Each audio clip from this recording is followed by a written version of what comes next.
जपजी साहब के 5वीं पौड़ी की व्याख्या का अगला शब्द। गाविए सुनिए, मन रखिए पाओ। दुख पर हर सुख कर ले जाओ। गाविए सुनिए, वह जो गा रहा है उसे सुनिए। वह जो गा रहा है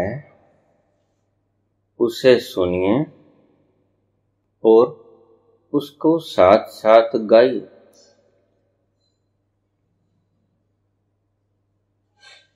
निरंतर गा रहा है वो, और साथ साथ आप भी गाइए।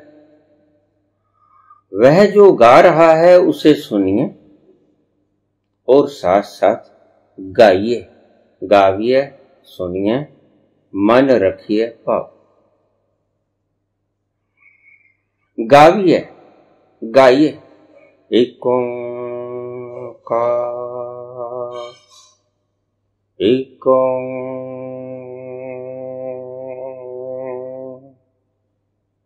एक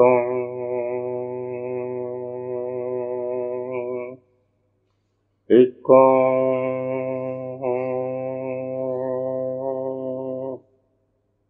गाविए सुनिए, मन रखिए पाओ। जो भीतर की आवाज है वो मैंने गाने की चेष्टा की, लेकिन हूबहू कभी गाई नहीं जाएगी। वह तो इतनी मधुर है कि आपको अपनी तरफ खींच लेती है चुंबक की तरह। गाविए सुनिए, मन रखिए भाव। क्या होगा उसके गाने से, उसके सुनने से, उस बाहर आती हुई आवाज को सुनने से?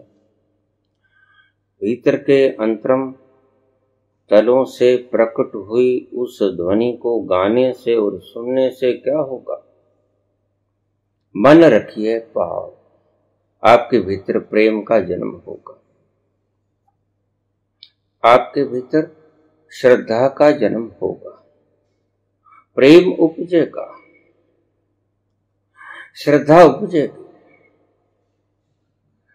गाविए सुनिए, मन रखिए पाओ। और जो आपके भीतर प्रेम उपजेगा, श्रद्धा उपजेगी, उसको संभाल के रखना। गाविए सुनिए, मन रखिए पाओ। उस गाते हुए अस्तित्व को सुनिए और गाइए भी अगर मन करता है साथ साथ। कभी कभी आपका दिल करे तो गाइए भी।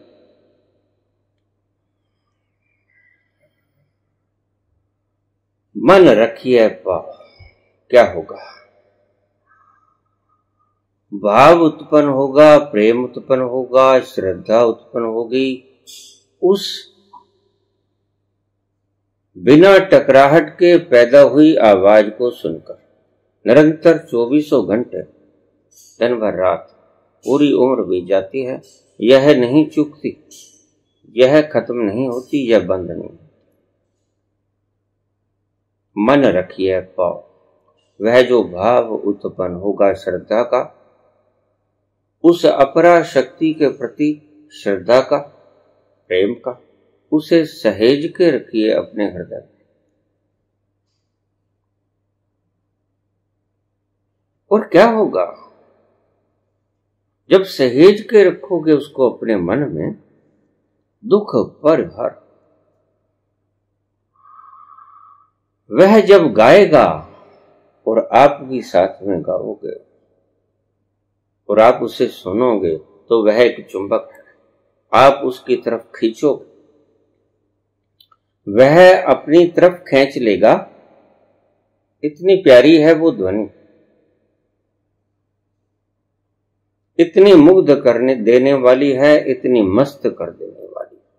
आपको पता भी न चलेगा आप कब खिंच गए उसकी तरफ।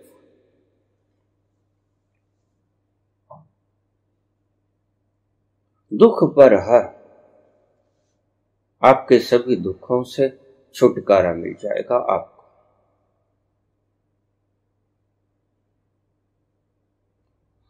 दुख तिरोहित हो जाएंगे, दुख समाप्त हो जाएंगे, दुख विनष्ट हो जाएंगे। दुख पर हर, सुख कर ले जाए, बड़ा सुंदर शब्द है, बड़ा गहरे से गहरा शब्द। इन गहरे शब्दों पे बड़ा उत्पात मचा करता है। घर जाओगे सुख लेके जाओगे, तुम जिसे घर समझते हो बाबा उसे घर कहते हैं, बाबा उसे मकान कहते हैं। तो कौन से घर की बात करते बाबा? दुख पर हर, दुख से छूट जाओगे आप, और दुख से छूटने के बाद फिर किस मुकाम पे जाया करता है व्यक्ति? जब दुख से वो छूट जाता है, मुक्त हो जाता है, फिर कौन सा मुकाम है उसे ठहरने के लिए? अपना ही अंतस। जैसे ही तुम दुख से छूटे, दुख पर हर, सुख कर ले जाओ। तुम समझते हो कि हम अपने घर ले जाए, उस घर की बात नहीं। जिसे तुम घर कहते हो बाबा उसे मकान कहते हैं। वो तुम्हारा मकान रहायशी स्थल है, नकली जो तुमने बनाया, और तुम्हारी बनी हुई बनाई हुई चीजें सत्य नहीं, उसकी बनाई हुई चीजें सत्य नहीं। तो अपने घर लेके जाओगे, तुम्हारा मुकाम कौन सा है? Who are you? Self remembering, याद करो तुम्हारा घर कौन सा है, याद करो तुम हो कौन, याद करो अपने आप को। सेल्फ रिमेम्बरिंग, नो दाय सेल्फ, हु आर यू? उस घर में तुम उस सुख को ले जाओ।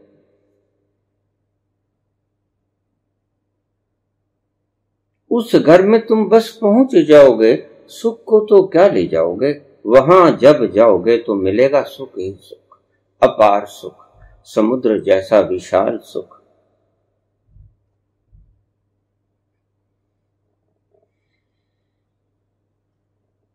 Oceans of enjoyment, oceans of pleasureness, खुशियों का वो समुद्र, खुशियों का वो खजाना, वहां पहुंच जाओगे आप। गाविए, सुनिए, वह जो गा रहा है उसे सुनिए, और मन करे तो गाइए भी। कई बार विवश होके वो इतनी प्यारी धुनी होती है, साथ साथ व्यक्ति गुनगुनाता है। तुमने देखा कोई ऐसा प्यारा गीत चल रहा जो तुम्हारे मन को भाता हो, तुम्हारे पांव थिरकने लग जाते हैं, और जैसी भी तुम्हारी सुर या बेसुरी आवाज है, आप भी गाना शुरू हो जाते। क्या हुआ? उसने आपके भीतर झंझोड़ दिया आपको, आपको गाने को मजबूर होना पड़ा, आप भी साथ में गाने लगे। उसको जब सुनो मन होगा मैं भी इतनी प्यारी धुनी को गाऊं, गा लेना। बाबा ने गाया सारी उम्र, सारी उम्र गाया।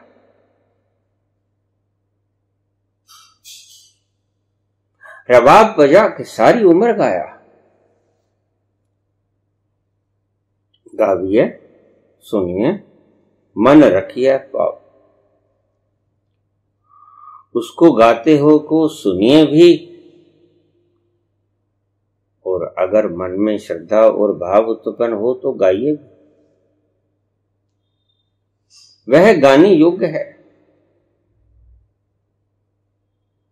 ध्यान रखिएगा, यहां बाबा ने जपिए शब्द नहीं बोला, गाइए। गाविए, सुनिए, मन रखिए पाप।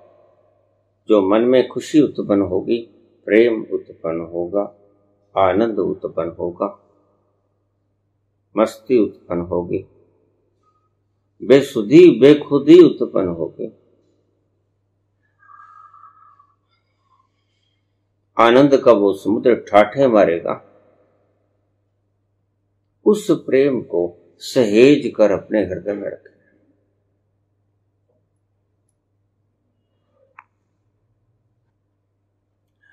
जप जी एक वे है, एक रास्ता है, एक तरीका है।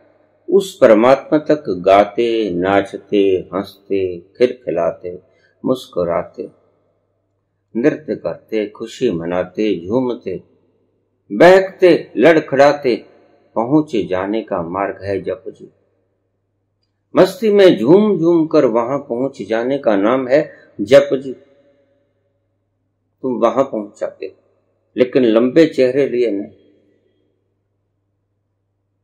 खुशी से भरी आत्मा, खुशी से भरा हुआ तुम्हारा सारा अस्तित्व साथ लेके जाते हो तुम। रास्ता बड़ा सुंदर है, हरियाली से भरा है, रूखा सूखा नहीं। नाचते, गाते, गुनगुनाते, नृत्य करते और मस्ती में लड़खड़ाते, झूमते तुम वहां पहुंचते हो। बड़ा सुंदर और बड़ा प्यारा और बड़ा रसीला ये मार्ग है। जप जी एक मार्ग है। गाविए, सुनिए, मन रखिए पाओ। तो मन में प्रेम उत्पन्न हो, मन में श्रद्धा उत्पन्न हो, उसको हृदय में समेट कर। दुख पर हर, उसको सुनने से आपके सारे कष्ट, दुख, तकलीफ, पीड़ाएं, कलेश सभी दूर हो जाएंगे। दुख पर हर, सुख कर ले जाए। और अपने घर में जैसे ही तुम जाओगे, उस सुख के घर में तुम पहुंच ही जाओगे। दुख छूट जाएगा पीछे और तुम पहुंच जाओगे अपने ही उस घर में जहां सुख ही सुख है। सुख के खजाने हो तुम, सुख निधान हो तुम। दुख पर हर, सुख कर ले जा। कुछ लोग इसके अर्थ गलत समझ लेते हैं। किसी अर्थ को ये सोचकर सही समझ लेना कि ये पूर्व के व्याख्याकारों ने किया है, यह कोई सही तरीका नहीं। पूर्व के व्याख्याकार चूक गए होंगे, यह भी तो संभव है। दुख पर हर, सुख कर ले जाए। तुम कहते हो कि सुख घर में ले जाए। जिससे तुम घर कहते हो वह तुम्हारे लिए घर है। बाबा के लिए तो वो सराय है, बाबा के लिए तो वो मकान है। बाबा भली भांति जानते तुम्हारा घर कौन सा है। तुम्हारा घर वो है जहां तुम हो, जहां तुम विराजमान। और ये पता लगेगा सेल्फ रिमेम्बरिंग के द्वारा। हु आर यू जब पता लगेगा, नो दाय सेल्फ, अपने आप को जानने से पता चलेगा तुम्हारा मुकाम है कौन सा। उस मुकाम में तुम प्रवेश कर जाते हो, दुख पीछे छूट जाते हैं। दुख परिहर, दुखों का हरण हो जाता है, पीछे छूट जाते हैं दुख, और तुम छलांग ले लेते हो उस सुख के समुद्र। दुख पर हर, सुख कर ले जाए। अपने घर में जो सुख का निधान है, जो सुख का खजाना है, जो सुख का समुद्र है, उसमें तुम छलांग लगा दो। गाविए, सुनिए, मन रखिए पाओ। दुख पर हर, सुख कर ले जाओ।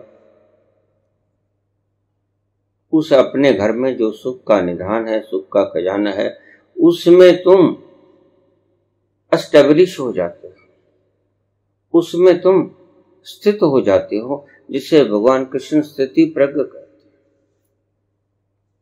जिसे महावीर कैवल्य कहते हैं, बुद्ध निर्वाण कहते हैं।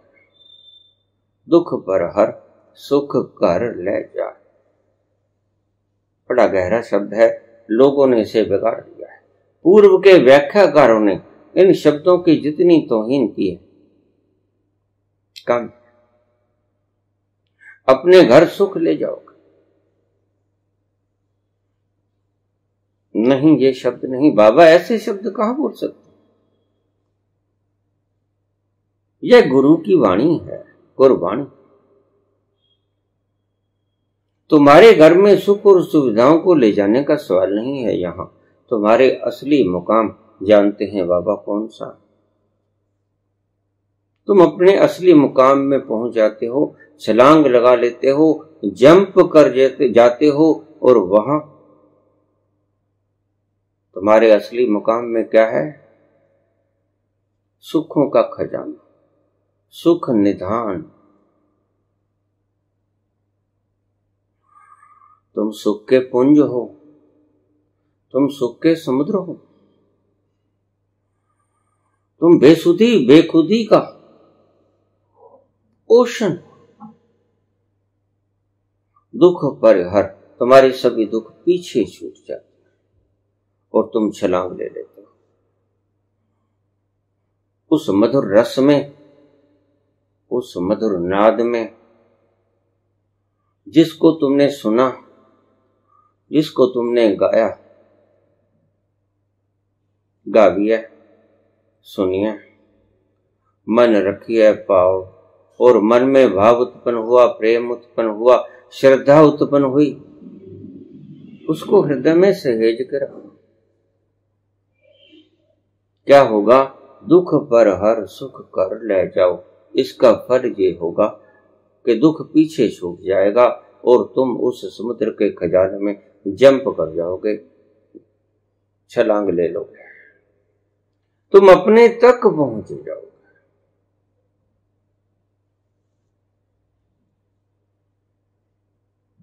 You will be established in yourself. तुम अपने आप में स्थित हो जाओगे, जिसे स्थिति प्रज्ञ कहते हैं श्री कृष्ण।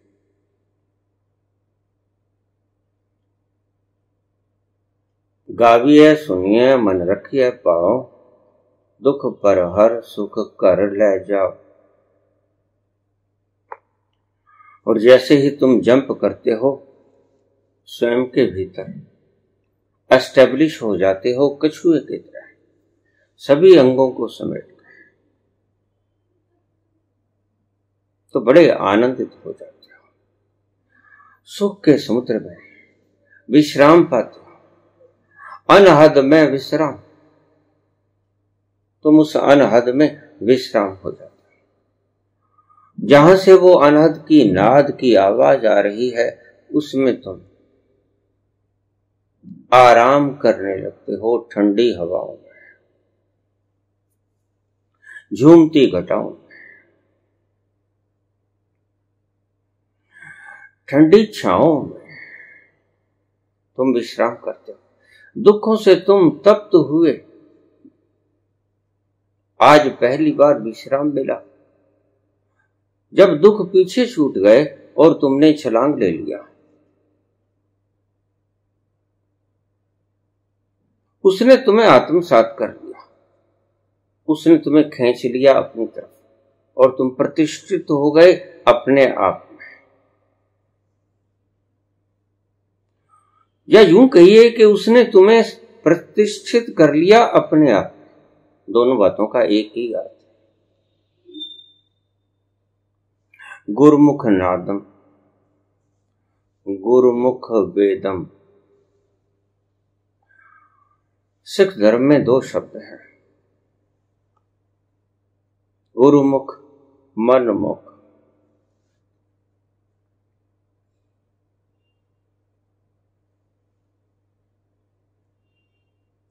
गुरुमुख, जो गुरु के मुख से निकले हुए वाक्यों की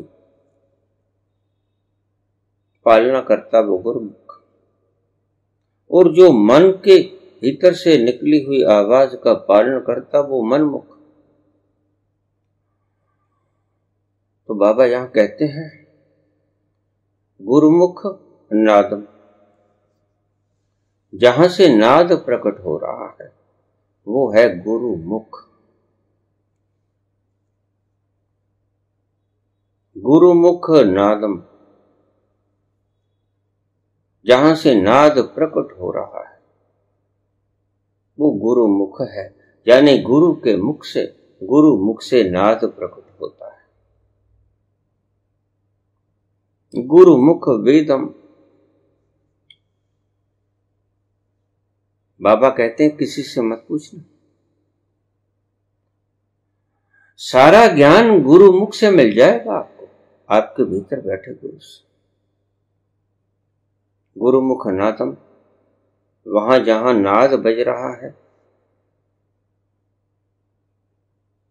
वह गुरुमुख है। गुरुमुख वेदम, वेद ज्ञान को कहते हैं। सारा ज्ञान उस गुरुमुख में समाया हुआ है। उस गुरु के भीतर समस्त अस्तित्व का ज्ञान भरा हुआ है, इसीलिए उसे सर्वज्ञ कहते हैं। वह जो सब कुछ जानता है, सर्वज्ञ, सब कुछ जानने वाला। गुरुमुख नादम,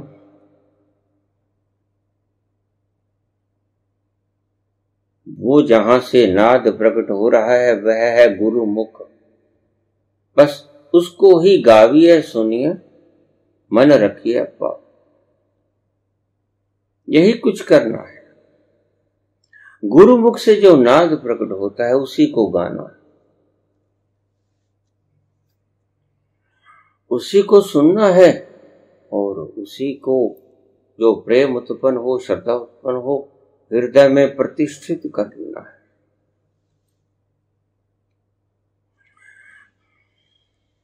यही मांगते हैं बाबा। वह नाम जो भीतर से उमड़ रहा है गुरुमुख से, वह ध्वनि जो भीतर से उमड़ रहा है, बाबा उसे नाम कहते हैं। बिसर नहीं दाता, भूल मत जाना मुझे, मैं तो तुम्हें भूल जाऊंगा।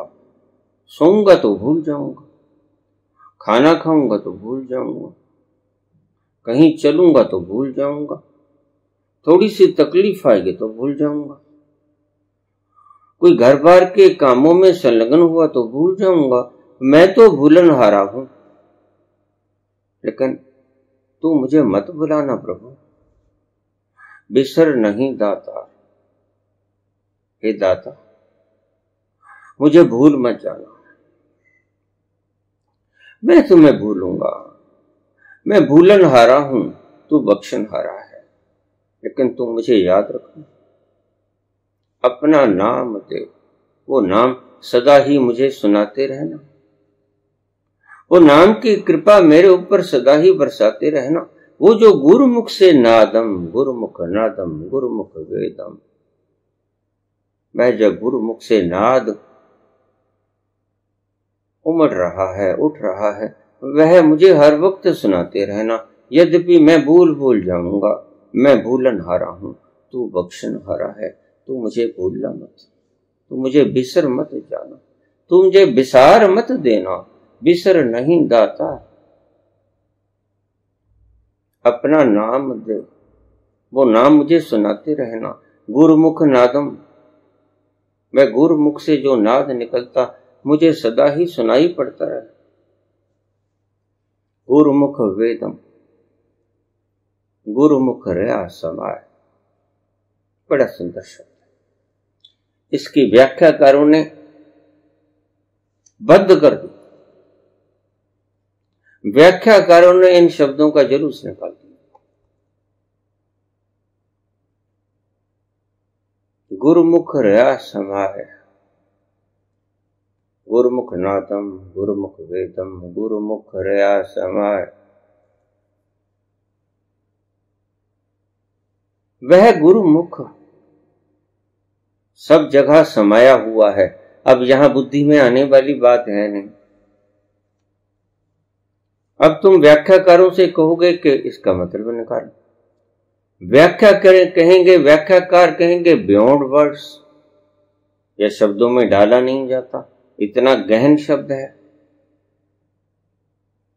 यहीं पे झगड़ा हुआ, आत्मा और परमात्मा दो हैं, इस बात का। उन्होंने तर्क से चेष्टा की, कोशिश की। मेरे पास एक वेद पाठी आ गए, बड़ी गहरी शास्त्रार्थ करते थे। मुझे कहने लगे, आप कहते हैं कि आत्मा है और आप कहते हैं कि परमात्मा भी है, फिर आप दो को मानते हो, फिर अद्वैतवाद को कैसे मानते हो? गुरुमुख नादम गुरुमुख वेदम, गुरुमुख रया समाय। गुरुमुख सब जगह विद्यमान है।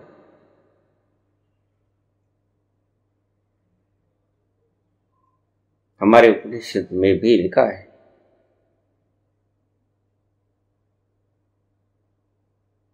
ईशावास्यमिदं सर्वम यत् किंच जगत्याम जगत। ईश्वर इस जगत के कण कण में व्यापक है, यानी सब जगह है। गुरुमुख रया समाय, सब जगह समाया हुआ है, वो कण कण में समाया हुआ है। उपनिषद उसके ऊपर स्टैंप लगाते।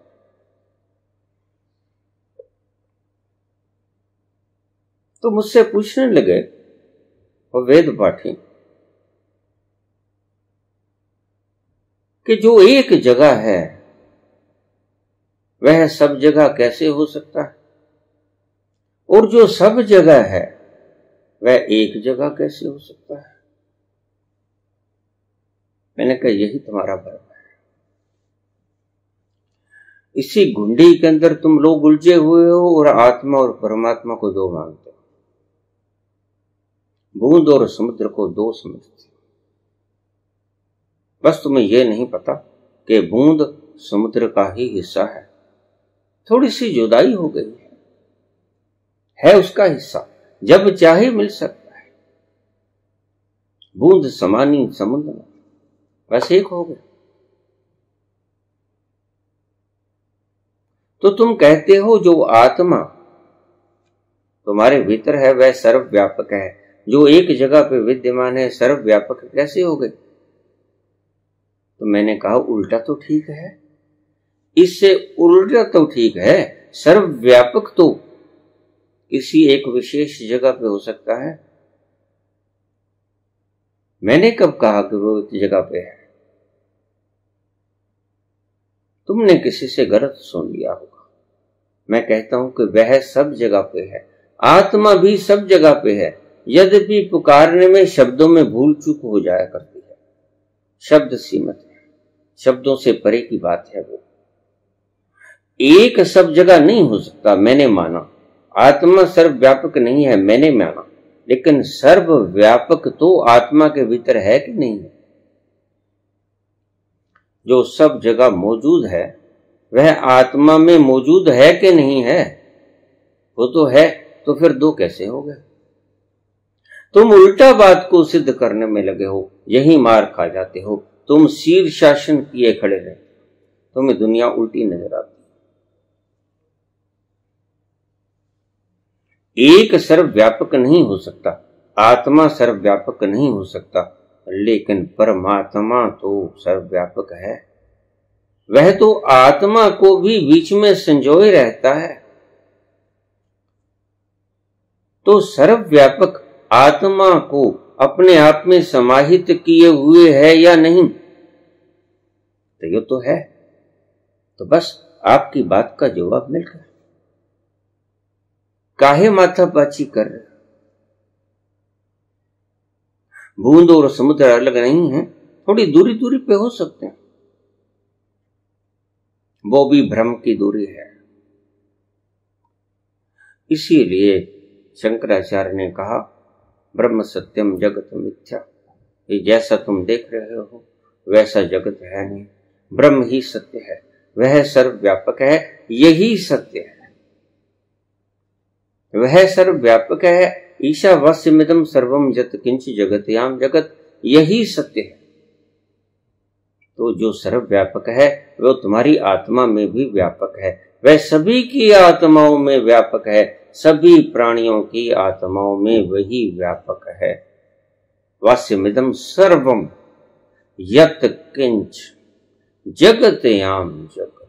जगत के प्रत्येक कण कण में जो विद्यमान है वो है परम ईश्वर, परम आत्मा, सर्वशक्तिमान, सर्वज्ञ, सर्वव्यापक।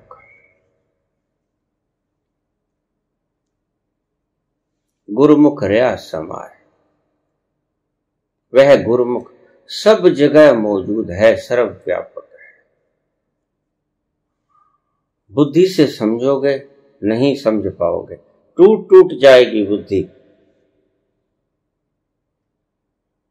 बुद्धि की समझ से बाहर इशारा कर रहा हूं, इशारों को अगर पकड़ लोगे तो समझ जाओ। शब्द यहां टूट जाते हैं, शब्दों की सीमा यहां समाप्त होती है। इन बाबा के इन शब्दों पे आकर शब्दों की सीमा का अतिक्रमण हो जाता है, शब्दों की सीमा समाप्त हो जाती है। गुरुमुख नादम, गुरुमुख वेदम, गुरुमुख रया समाय। गुरुमुख सारी सृष्टि में, सारे अस्तित्व में व्यापक है, सर्वव्यापक है। गुरुमुख रया समाय, सभी जगह समाया हुआ है वो।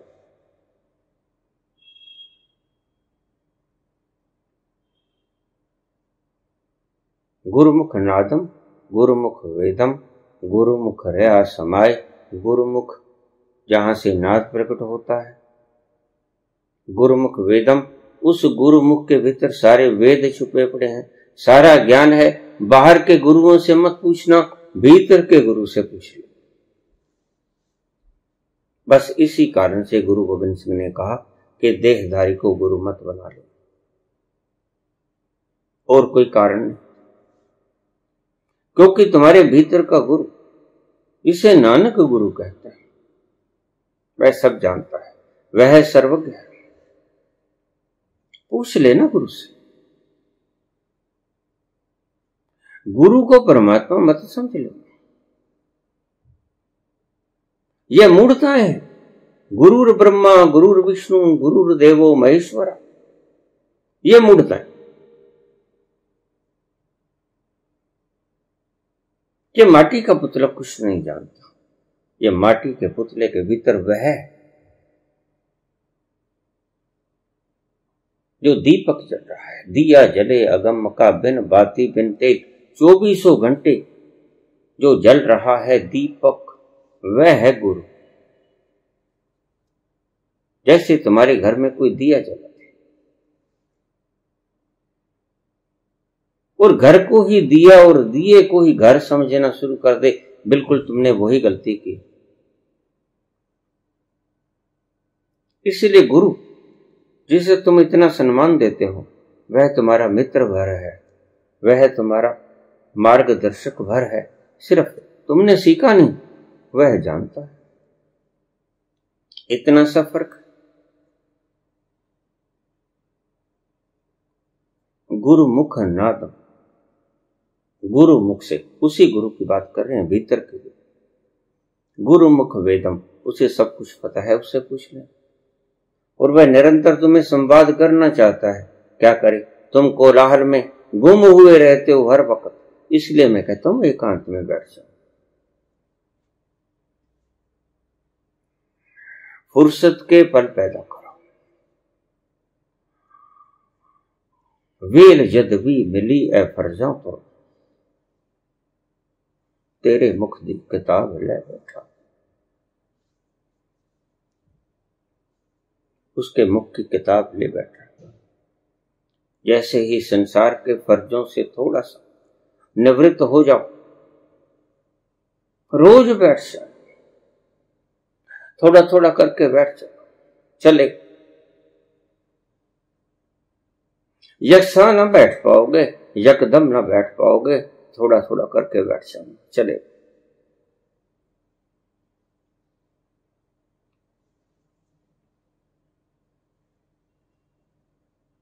गुरुमुख नादम, गुरुमुख वेदम, गुरुमुख रया समाय। गुरुमुख सब जगह सारे अस्तित्व में समा रहा है,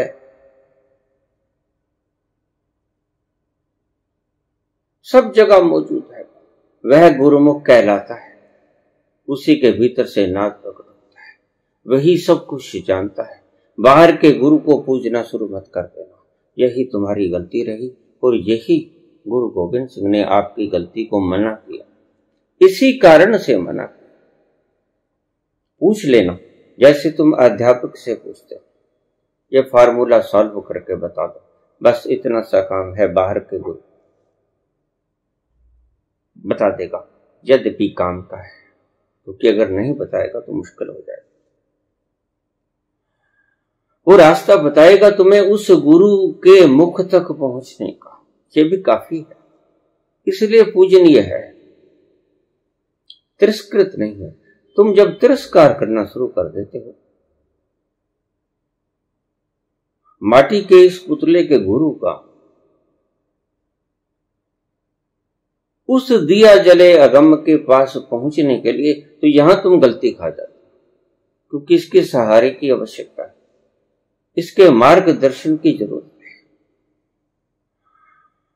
इसके इशारे की जरूरत है, यह भी जरूरत है, रास्तों की भी जरूरत होती है मंजिलों पे पहुंचने के लिए। रास्तों को खत्म नहीं किया जाता, रास्तों को भी पूजना पड़ता है।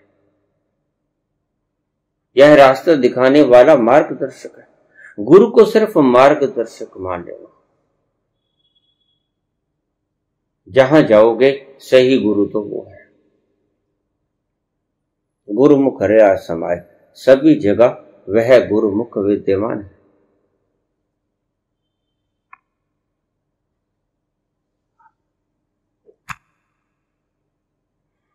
बाबा बड़े समझदार हैं, एक एक शब्द को तोल तोल के लिखते हैं। गुरु गोरख, गुरु ईश्वर, गुरु गोरख वर्मा, बड़े गहरे शब्द हैं ये भी। सारी जपजी ही गहराई में भरी पड़ी है, समुद्र की गहरी तलहटियों से परे पार। गुरु ईश्वर, यहां फर्क कर गए, देखिए इस शब्द को अलग कर गए। गुरु ईश्वर, गुरु गोरख वर्मा। गोरख और वर्मा को एक बार कह गए, ईश्वर को एक बात कहे। ईश्वर किसे कहते हैं बाबा? ईश्वर किसे कहते हैं? ईश्वर कहते हैं शिव। गुरु ईश्वर, गुरु ही शिव है, शाश्वत जिसे कहते हैं, शाश्वत, वह कभी मरता नहीं। कैसे भेद किया, कितनी समझदारी से भेद किया। इनकी भेद करने की दृष्टि को समझिए आप, कितनी सूक्ष्मतम भेद की दृष्टि है। बाबा कहते गुरु ईश्वर, गुरु शिव है, शाश्वत है। गुरु ईश्वर, गुरु गोरख, जो रक्षा करता है, रख रख गोरख, गोरक्ष, जो रक्षा करता है। कौन रक्षा करता है? विष्णु पालन करता है, पालन से ही रक्षा करता है। तो गोरख कहते हैं विष्णु को, जो पालनहार है वो गोरख। यहां गुरु गोरखनाथ की बात नहीं कर रहे हैं, इनके गोरख शब्द का अर्थ कुछ और है, जो रखता है, जो रक्षा करता है। गुरु ईश्वर, गुरु गोरख वर्मा, जो उत्पत्ति करता है। मैंने कल ही जवाब दिया परसों कि ब्रह्मा विष्णु महेश, ये नहीं। अगर किसी विष्णु को क्षीर सागर के अंदर योग निद्रा में डूबे हुए पाओ और लक्ष्मी उसके पांव दबाए, तो मुझे बता देना कृपा करके। नहीं पाओगे, कहीं नहीं है। ऐसी मूर्ति आपकी मन गढ़ंत मूर्ति है, ऐसे विष्णु है नहीं। आपकी मन की कल्पनाएं।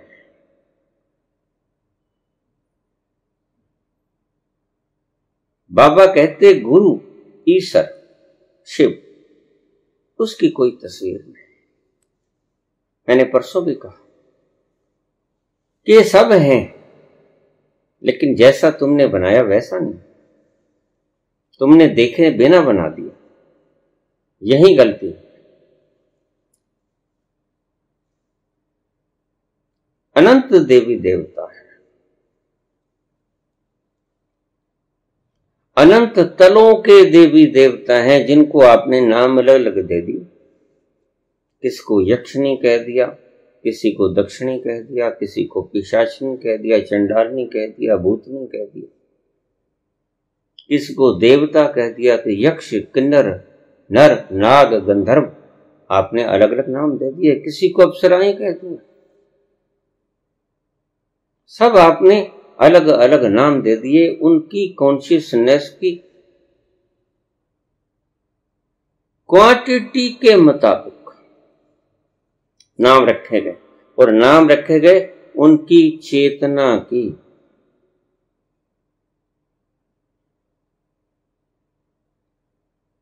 मात्रा के मुताबिक।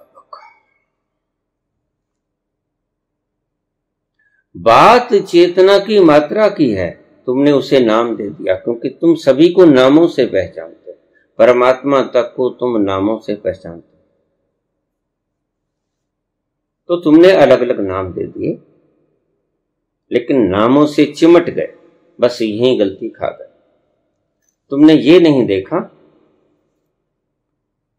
कि यह एक ही चीज है, लेकिन कोई कम बुद्धिमान है, कोई ज्यादा बुद्धिमान है, कोई बहुत ज्यादा बुद्धिमान है, कोई बुद्धू होता है बच्चा, कोई थोड़ा समझदार होता है, कोई Albert Einstein, Michael Faraday, Rutherford, Steve Hawkins, ये निकल जाते हैं। अलग अलग क्वांटिटी है चेतना की, क्वालिटी नहीं क्वांटिटी। समझना इस बात, चेतना की क्वालिटी तो सदा एक सी है, क्वांटिटी में फर्क पड़ता है। शिव की चेतना की क्वांटिटी 100/100 है, तो इसलिए शिव को अलग कर दिया बाबा ने। सबसे पहले गुरु ईश्वर,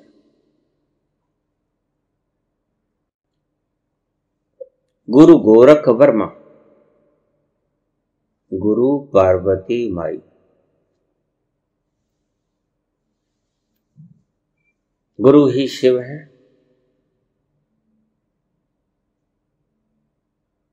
गुरु ही विष्णु है, रक्षा करते हैं। गुरु ही ब्रह्मा है, उत्पत्ति करते हैं। गुरु पार्वती माई, गुरु ही मां है, जो तुम्हारी पालना करती है, सांभ संभाल करती है, देख रेख करती। गुरु ही मां है, पार्वती मां। जो सांभ संभाल करे वो मां, जो रक्षा करे वह विष्णु, और जो उत्पत्ति करे वह ब्रह्मा, और जो सर्व व्यापक है। इसलिए शंकर को, शिव को सबसे ऊपर रखा। बाकी देव, ये महादेव आपके शब्दों के हिसाब से बोला, शिव महादेव, गुरु ईश्वर, गुरु गोरख वर्मा, गुरु पार्वती माई, सब कुछ गुरु है। गुरु कौन? जो आपके भीतर का अस्तित्व, वह गुरु, उसको गुरु कहते हैं बाबा। गुरु गोरख वर्मा, गुरु पार्वती माई, गुरु माता भी है, माता की तरह पालना भी करती है। अकेली पार्वती ही नहीं, जितने भी हमने शक्ति रूपेण बना रखी हैं, वो दुर्गा हो, काली हो, सरस्वती हो,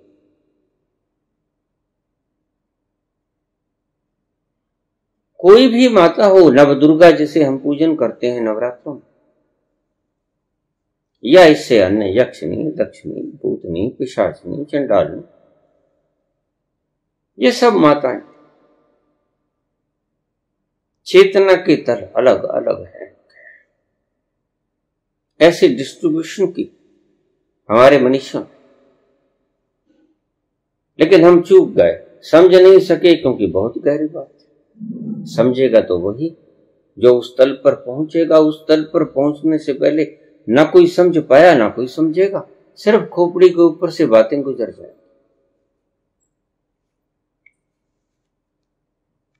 बहुत से लोग मुझे कमेंट करते हैं, बाबा आपके बहुत से शब्द खोपड़ी के ऊपर से गुजर जाते हैं।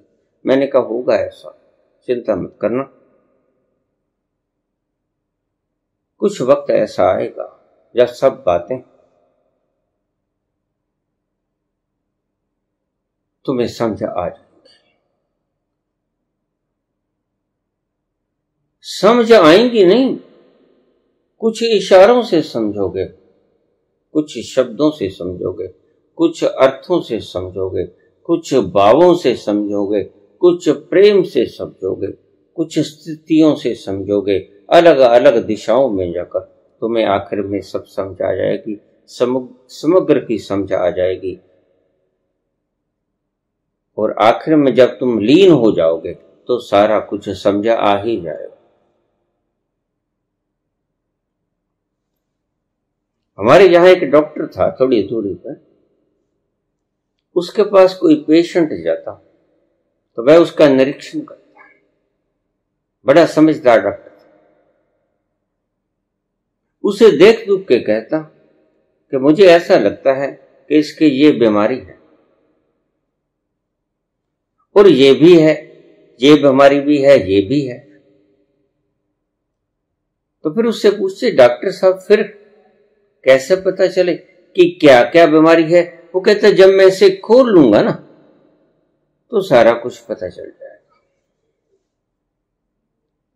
बस जब खोल लोगे आप डॉक्टर की तरह सारी मशीनरी को, तो आपको पता चल जाएगा कौन सी चीज खराब, कौन सी चीज ठीक, कौन सी जगह कहां पर, कौन सी वस्तु विराजमान है, कौन सा अंग कहां पर है। जब खोल लोगे तो सब पता चल जाएगा। वो ऑपरेशन को खोलना कहता था। तो बाबा कहते हैं कि जब खोल लोगे तो पता सब चल जाएगा, यानी जब उसके भीतर समा जाओगे, क्योंकि वो सब जगह समाया हुआ है। गुरु मुख नादम, गुरु मुख वेदम, गुरु मुख रया समाय। जब उसमें तुम भी समा जाओगे, तुम्हारा मैं भी समा जाएगा, तुम्हारा होना भी समा जाएगा।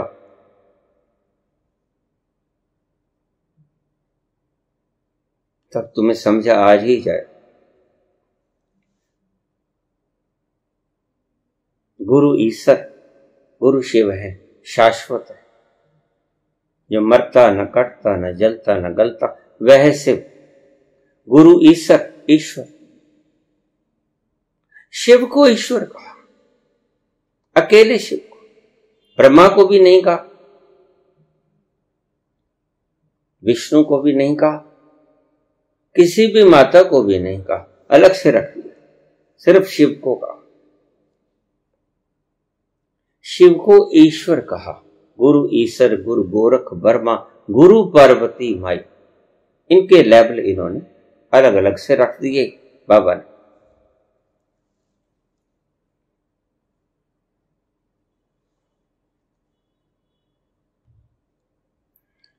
जे हो जाना आखा नहीं, कहना कथन न जाए। बड़ा सुंदर शब्द का है, जे लगा दिया। जे हो जाना, अगर मैं जानता हूं, अगर, कितना सुंदर शब्द है। बाबा अगर कहें तो बड़ा प्रत्याशित लगता है। जे हो जाना, अगर मैं जानता हूं, कितनी नम्रता है। जानते सब कुछ,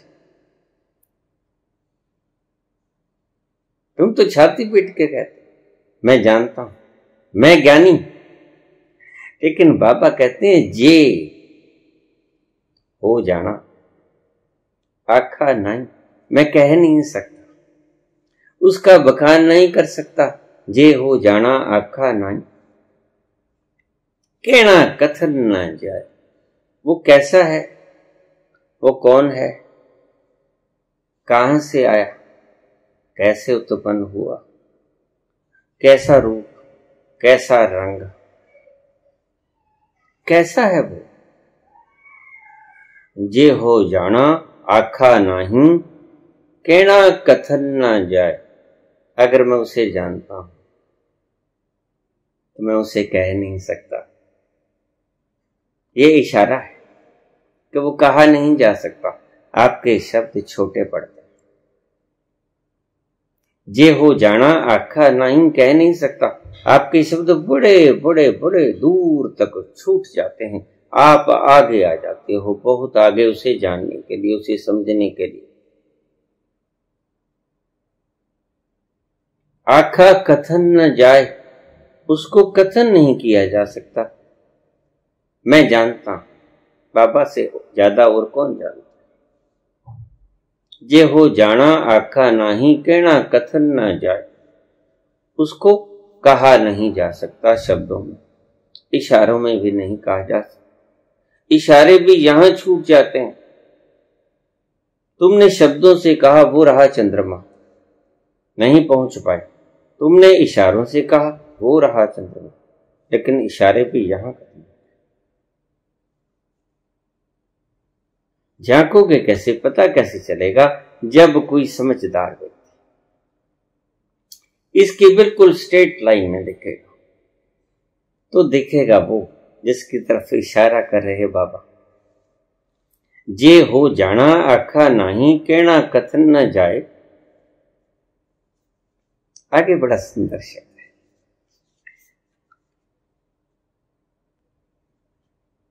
बड़े प्यारे शब्द शुरू होते हैं। गुरा एक देही बुझाई। मुझे एक बात समझा दो गुरु जी, मुझे एक बात समझा दो। गुरा एक देही बुझाई, क्या समझा दो। बहुत प्यारे शब्द जिनका तत्व मैं बोल देता हूं आपको। गुरा एक देही बुझाई। हे गुरु जी, मुझे एक बात समझा दो, मेरी एक बुझारत हल कर दो।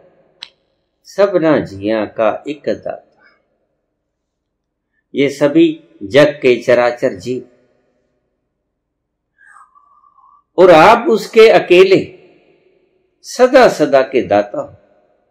सभी चीज जरूरत की मुहैया कराने वाले एक ही दाता, सबना जिया का एक दाता। आगे शब्द सुनिए, आपकी खोपड़ी खुलेगी।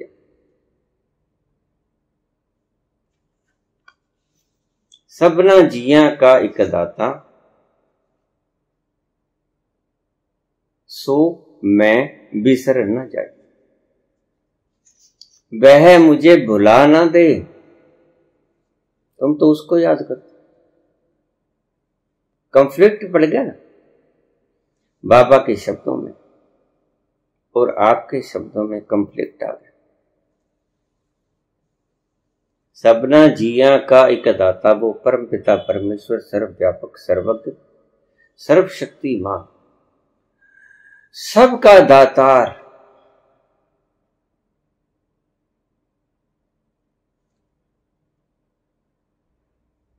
सो मैं बिसर न जाई, वह मुझे भूल ना जाए, वह मुझे बिसार ना दे। बिसर नहीं दातार, मुझे बिसार मत देना प्रभु। अपना नाम दे, मुझे वो नाद सुनाते ही रहे। गुण गामा दिन रात, गाविए सुनिए मन रखिए पाओ। मैं तेरे गुण गाता, दिन भर रात तेरे गुण गाता।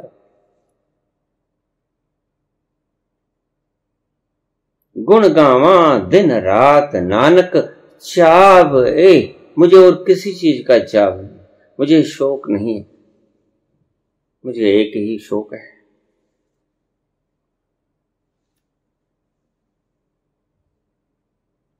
मैं तेरे गुणों की उपमा का बखान करता हूं, तुझे गाता रहूं,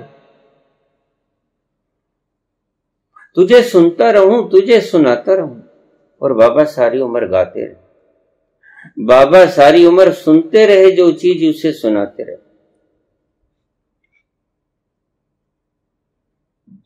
सबना जिया का एक दाता, सो मैं बिसर ना जाई, उसे मेरी याद ना भूल जाए, वो मुझे विस्मरण ना कर दे, वो मुझे भूल ना जाए। लेकिन तुम तो उसे याद करते हो। बाबा कहते हैं कि वो तुम्हें याद करता है। तुम फिक्र करते हो कि मैं उसे ना भूल जाऊं, भूल जाते हो, याद रख ही नहीं पाते। तुम्हारा फार्मूला, डायरेक्शन, वे गलत है। तुम याद करने की चेष्टा ही मत करो, तुम स्मरण करना ही मत, क्योंकि तुम्हारा स्मरण टूट जाएगा। जो सुमरण शब्द तुमने प्रयोग करते हो, यहां बाबा उलट है सुमरण। यहां वो कहते हैं कि वह सुमरण तो वह करे, तुम्हारा तो बात बने। अगर उसने तुम्हें स्मरण नहीं किया तो बात नहीं बने। जिस दिन उसने तुम्हें स्मरण किया, मेरे हर मुझको भजें, तब बात बनी। मैं पाऊं विश्राम, फिर तुम्हें विश्राम मिलेगा जब तुम्हारी हरि तुम्हें सुमरना शुरू कर दी। सबना जिया का एक दाता, सो मैं विसर ना जाए, वो मुझे भूल ना जाए, वह मुझे विस्मृत ना कर दे। मैं उसको भूल जाऊं बात नहीं, मैं उसको गाना भूल जाऊं कोई बात नहीं। मैं अल्प हूं, मैं भूलनहार हूं, वह बख्शनहार है।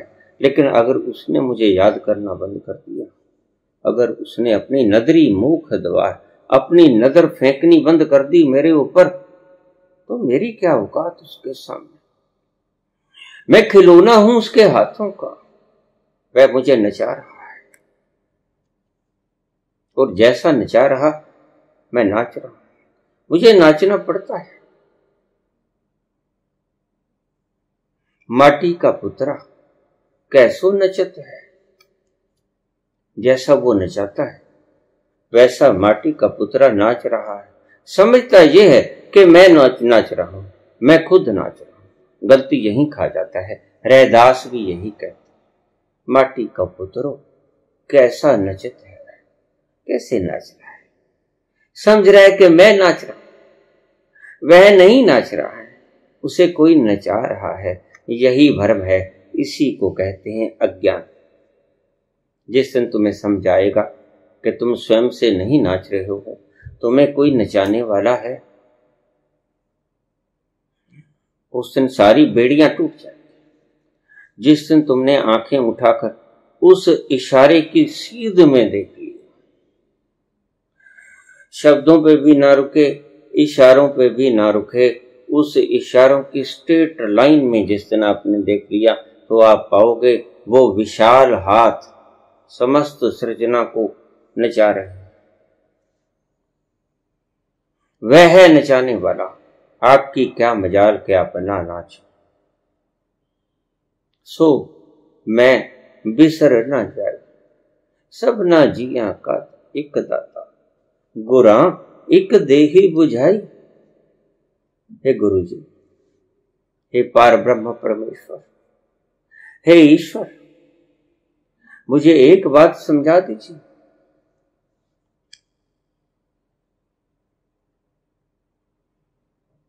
सबना जिया का एक दाता, सो मैं बिसर न जाए, वह मुझे भूल न जाए। ऐसा न हो कि वह मुझे विसार दे। बिसर नहीं दातार अपना नाम दे, उस नाद को चलाए रखना प्रभु, उसको बंद मत कर देना, मुझे विसार मत देना। गुण गावा दिन रात, गावें सुनी मन रखिए पाव, मैं आपके गुण गाता ही रहूं। नानक चाव यही चाव है मुझे, और कोई चाव नहीं। न खाना अच्छा लगता है, न पीना अच्छा लगता है, न टहलना अच्छा लगता है, न सैर सपाटा अच्छा लगता है, न दुनिया अच्छी लगती है। मुझे चाव है तो एक बात का, तेरे गुण गाने का, तेरी याद में आंसू बहाने का, तेरी याद में अश्क बहाने का जो मजा है वो कहीं नहीं। नानक चाव मुझे ये चाव है।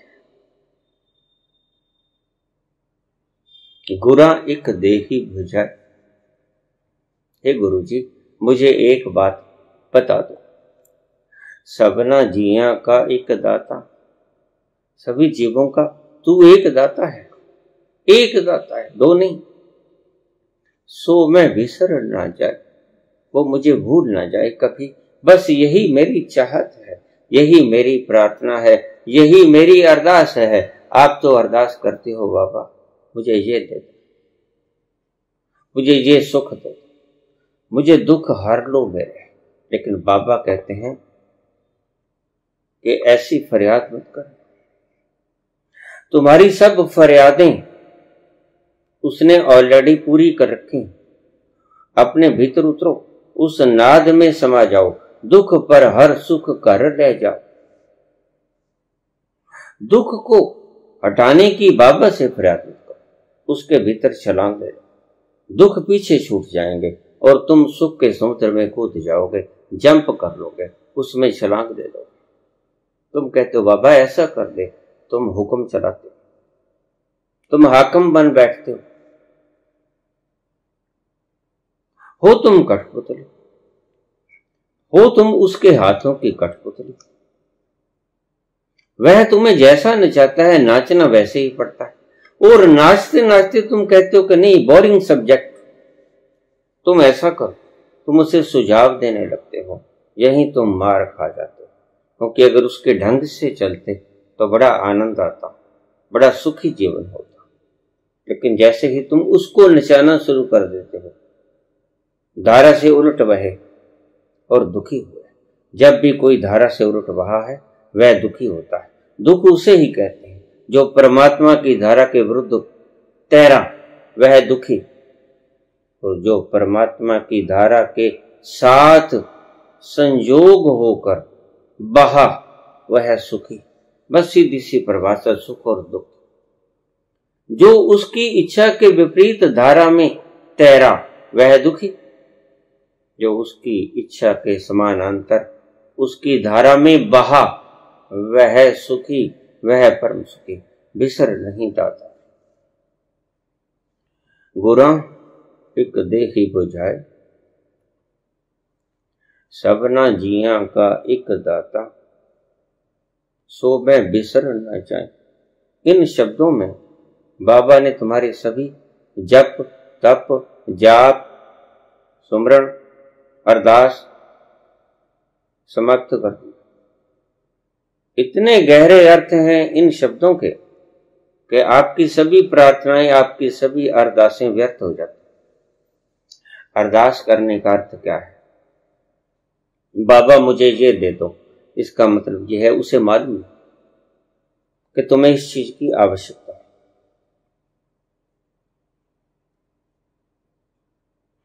घट घट के अंतर की जान, मैं तुम्हारे घट घट के अंतर की जानता नहीं है, इसलिए तुम्हें कह के सुनाना पड़ता है। तुम अरदास करके ये बात को साबित करना चाहते हो कि हे बाबा जो तुझे पता नहीं वो मैं तुम्हें बता रहा हूं। तुम अपना दुखड़ा सुना रहे हो जो ऑलरेडी जानता है। घट घट के अंतर की जानत, जो तुम्हारे घट घट के सभी के घट घट के अंतर की बात को जानता है, उसे तुम कह के सुनाते हो। और ये बात अप्रत्यक्ष रूप से तुम साबित कर देते हो कि उसे मालूम नहीं है मेरे दुखड़ा। मैं सुनाऊंगा तो वो सुनेगा। जा चढ़ मुल्ला बांग दो, क्या बहरा हुआ खुदा। तुम उसे बहरा समझते, तुम उसे अज्ञानी समझते हो, तुम्हें उसे अल्प समझते हो। तुम समझते हो कि वह मेरे अंतर को पहचानता नहीं। यही फर्क है तुम में और बाबा में। भले बुरे की पीर पछानत। तुम भले हो, तुम बुरे हो, तुम सुखी हो, तुम पीड़ा में हो, तुम दुखी हो, वह सब पहचानता है और उसे मालूम है। लेकिन तुम कहते हो नहीं बाबा, तुम्हें मैं सुनाऊंगा अपना दुखड़ा, मेरे सामने बैठ के सुन मेरा दुखड़ा। इसका मतलब तू जानता नहीं, तू अज्ञानी है, तू अल्प ज्ञानी है, तुझे मालूम नहीं है मैं कितना दुखी हूं। बैठ मेरे सामने, आज सुनाता हूं, आज रोता हूं अपने दुखड़ों को। तू सुन, क्योंकि तू घट घट के अंतर की जानता नहीं। बाबा से उलट और अपने आप को भक्त कहलाते हो। बाबा से उलट बात करते हो। फिर सर्वज्ञ क्या हुआ, जिसे इतना भी मालूम नहीं कि तुम्हारा भीतर रो रहा है, तुम इस पीड़ा से त्रस्त हो। तुम भले हो, तुम बुरे हो, तुम पीड़ा में हो, तुम दुखी हो, वो जानता नहीं। तुम्हें कह के बताना पड़ेगा। तुम्हारे कहने के बिना वो समझे ही नहीं पाएगा। इसीलिए तुम अरदास करते हो। अरदास के बहुत गहरे अर्थ यही निकलेंगे, प्रार्थना के बहुत गहरे अर्थ यही निकलेंगे। वह जानता नहीं, तुम उसे अज्ञानी समझ लेते हो, तो बोल के सुनाना चाहते हो। बाबा कहते हैं नहीं, ऐसी बात नहीं। गुरा एक दे ही बुझाई। मुझे एक बात बता दो, सिर्फ समझा दो। सबना जिया का एक दाता, सभी खुशियों का दाता, सभी जीवों को उसकी जरूरतों के मुताबिक सामान मुहैया करने वाला वो एकमात्र दाता। बस मेरी चाव यही है, मेरी इच्छा यही है, सो मैं विसर ना चाहिए, वो मुझे भूल ना जाए, वो मुझे भूल ना जाए। इसके उलट बाबा क्या कहते हैं, ये भी सुमर लो, समझ लो। यानी तुम उसको याद मत करो। तुम मूढ़ हो, तुम मूर्ख हो अगर तुम उसे याद करो। स्मरण शब्द का अर्थ यही नहीं था, स्मरण तो वो करता है। तो नदरी मोख द्वार, वह जब नदर करता है उसे कहते हैं स्मरण। उसने तुम्हें याद। मोक्ष का द्वार खुल जाता है जब वह तुम्हें याद करता है। तुम उसे याद मत करना। इसलिए मैं जप को इंकार करता। तुम्हारा जप उसको मूढ़ ठहरा देता है। तुम्हारे जप का अर्थ है कि वह मूढ़ है, वह समझेगा नहीं बिना बताए कि मुझे बंधन रहता चाहिए, मुझे मुक्ति चाहिए। तुम समझाओगे, जप के समझाओगे तो उसे समझाएगा। ऐसा बाबा नहीं मानते। बाबा कहते हैं कि हे गुरा, गुरा एक दे ही बुझाई, मुझे एक बात की समझ दे दो। सबना जिया का एक दाता, सो मैं विसर ना जाए, वह मुझे भूल ना जाए। तुम उसे याद करना चाहते हो 24 घंटे। तुम कहते हो कैसे उसे याद करो, स्मरण कैसे करो, जप कैसे करूं, पूजा कैसे करूं, पाठ कैसे करूं, प्रार्थना कैसे करूं। लेकिन बाबा तो ऐसी बात नहीं कहते। बाबा कहते मुझे कोई फिक्र नहीं, मैं याद रख सकता ही नहीं, क्योंकि जगह जगह पे संसार में मुश्किलें आएंगी। स्नान करोगे भूल जाओ, खाना खाओगे भूल जाओ, नित्य कर्मों से निवृत्त होगे भूल जाओगे, वार्तालाप करोगे व्यापार में भूल जाओगे, दफ्तर के काम करोगे भूल जाओगे, रात को सोओगे निश्चित ही भूल जाओगे। सोओगे या याद करो, तुम याद रख ही नहीं सकते उसे, लेकिन वह तुम्हें याद रख सकता। और याद रखना, वह तुम्हें याद रखता है, इसीलिए तुम जिंदा हो। अगर वह पल भर के लिए भी तुम्हें याद रखना बंद कर दे, तुम्हारा अस्तित्व ही समाप्त हो जाए। तुम हो ही उसके याद रखने के कारण, वह तुम्हारा सुमरण करता। कबीर कहते हैं, मेरे हर मुझको भजा,